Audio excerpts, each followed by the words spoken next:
প্লেগ্রাউন্ডে শুভামিত্রের নাচ। 1954 সালের মার্চ মাসের কোনো এক দিন হবে, তারিখ মনে নেই।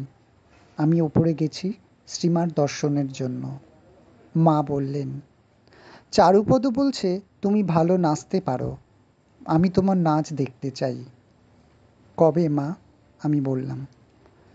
স্বতঃস্ফূর্তভাবে জিজ্ঞাসা করে ফেললাম, কারণ তার কাছ থেকে এই প্রস্তাব মনে এক গভীর আনন্দের বন্যা বইয়ে দিল। কখনো তা আশা করিনি শ্রীমার কাছ থেকে। শ্রীমা কিছুক্ষণ চিন্তা করে বললেন, নলিনী তোমায় তারিখটা জানিয়ে দেবে। কয়েকদিন পরে নলিনীদার কাছ থেকে জানতে পারলাম যে মা 24শে এপ্রিল দর্শনের দিন প্লেগ্রাউন্ডে মার্চ পাস্টের পর আমার নাচ দেখবেন। তখনকার দিনে মাঝে মাঝেই দর্শনের দিনে মা প্লেগ্রাউন্ডে কোনো না কোনো অনুষ্ঠান দেখতেন। মার্চ পাস্টের সময় মা ভারতবর্ষের মানচিত্রের সামনে দাঁড়াতেন এবং সব গ্রুপ মাকে স্যালুট করে যেত। তারপর মা ওই ভারতবর্ষের মানচিত্রের সামনে একটা চেয়ারে বসতেন। মার দুই পাশে অমিয়দা, গৌরীদি, মিলিদি, মিনিদি, প্রীতিদি ও ভিওলেটজি বসতেন এবং মার সামনে মাঝে মাঝে গান, নাচ বা অভিনয় অনুষ্ঠিত হতো। কোনো স্টেজ থাকতো না, বালির ওপরই অনুষ্ঠান হতো। কোনো সাধক সাধিকা অথবা কোনো শিক্ষক বা ক্যাপ্টেন কোনো অনুষ্ঠান প্রস্তুত করলে মা ওই সময় দেখতেন। একবার আমরা শাহানাদির পরিচালনায় একটি গানের অনুষ্ঠান মার সামনে করেছিলাম কোনো এক দর্শনের দিন। অনুষ্ঠানটি মার খুবই ভালো লেগেছিল। শাহানাদি হারমোনিয়াম বাজিয়েছিলেন। যখন শাহানাদির নেতৃত্বে আমরা মার সামনে গান গাইছিলাম, তখন শাহানাদি ও তার কোরাস দলের সামনে মা এক জীবন্ত সিংহ দেখেছিলেন। একথা আমি শাহানাদির মুখ থেকেই শুনেছিলাম। যাই হোক, 24শে এপ্রিল দর্শনের দিন মাকে নাচ দেখাবার আদেশ এলো মার কাছ থেকে। খেলার মাঠ তো বালিতে ভরা, তার ওপর নাচবো কী করে? বাজনা কোথায়? কলকাতা থেকে কথক নাচের তবলার বোলের খাতাটা এনেছিলাম বটে, কিন্তু সে বোল বাজাবে কে? তাছাড়া প্লেগ্রাউন্ডের বালির ওপর কথক নাচা অসম্ভব। হঠাৎ মনে পড়ল, আমি মাঝে মাঝেই সনদদার স্ত্রী চন্দনাদির বাড়িতে যেতাম, নানতায়ের ওপরতলায়।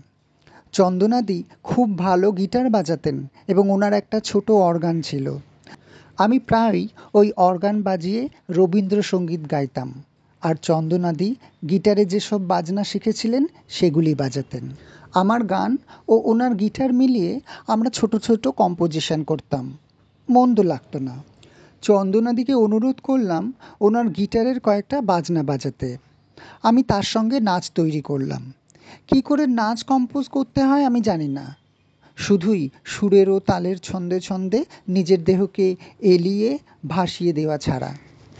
এমনি করে চন্দনাদি ও আমি একটা কম্পোজিশন তৈরি করলাম ও মাকে দেখাবো বলে খুব ভালো করে অভ্যাস করলাম। দর্শনের দিন এলো। মার্চ পাস্টের পর মাকে প্রণাম করে নাচ শুরু করলাম। চন্দনাদির গিটার খুব ভালো শোনাচ্ছিল, যদিও সুরগুলি পাশ্চাত্য, কিন্তু শুনতে খুব ভালো। নাচ শেষ হতে চন্দনাদি ও আমি মার সামনে গিয়ে দাঁড়ালাম।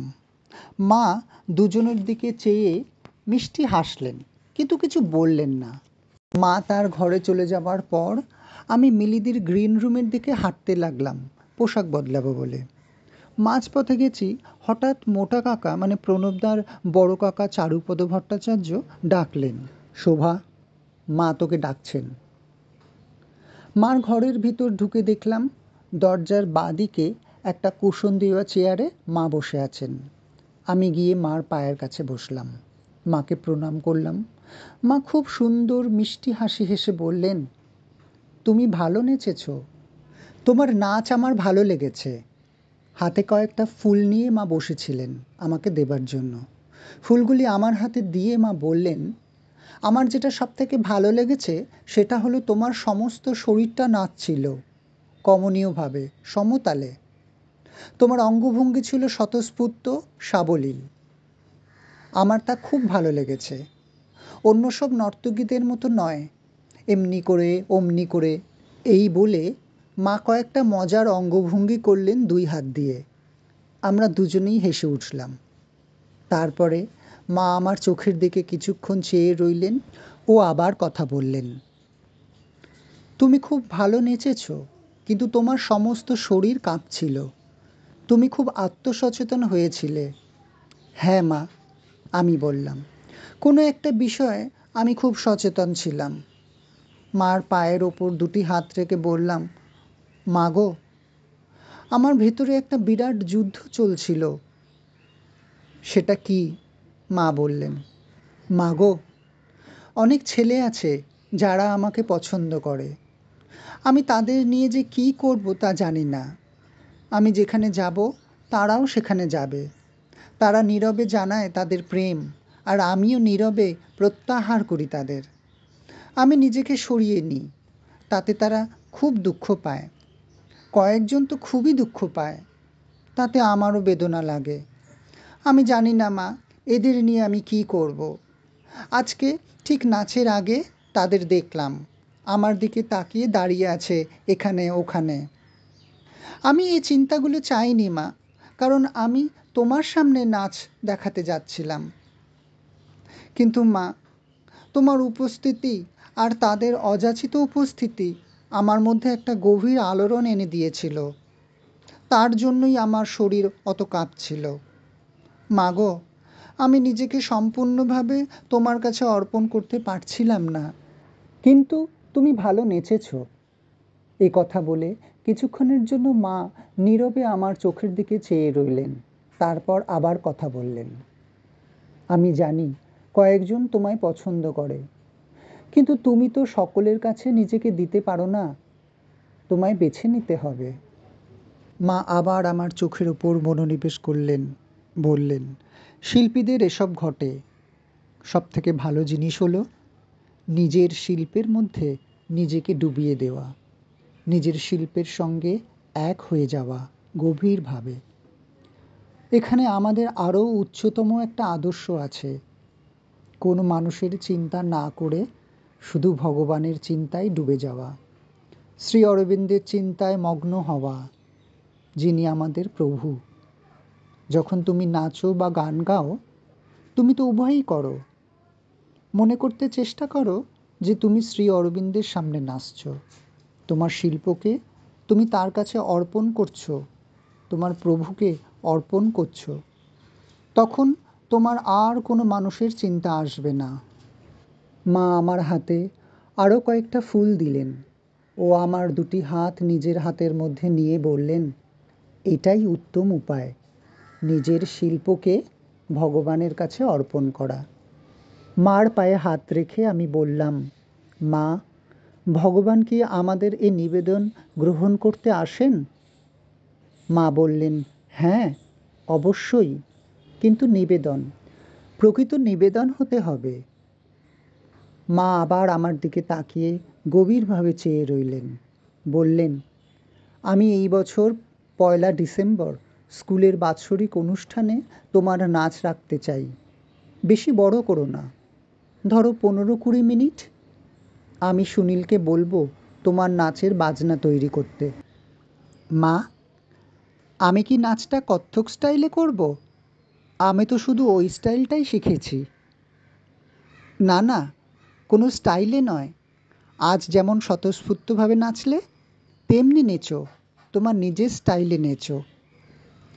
মা যখন এই স্টাইলের কথা বললেন, তখন বেশ গুরুত্বপূর্ণভাবে আমার দিকে তাকিয়ে রইলেন, যেন মা আমায় কিছু বোঝাতে চাইছেন, কিছু দিতে চাইছেন।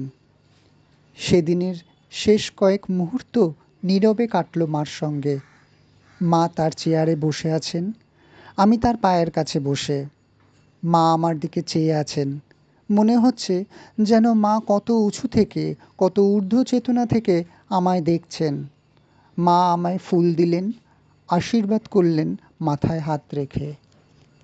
মার আশীর্বাদ নিয়ে ঘর থেকে বেরিয়ে এলাম।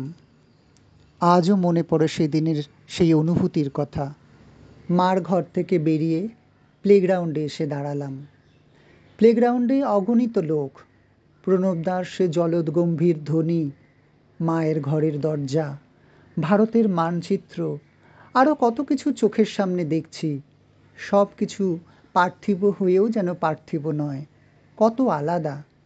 আমি যেন একজন সাধারণ মানুষ হয়েও কোনো একটা অন্য আবহাওয়ায় বিচরণ করছি। প্লেগ্রাউন্ডের সব কিছু জাগতিক হয়েও যেন জাগতিক নয়। জানি না আমার এই অনুভূতি প্রকাশ করতে পারছি কি না। কয়েক মুহূর্ত মায়ের কাছে থেকে সব বদলে গেল। আমি অন্য এক মানুষ হয়ে গেলাম।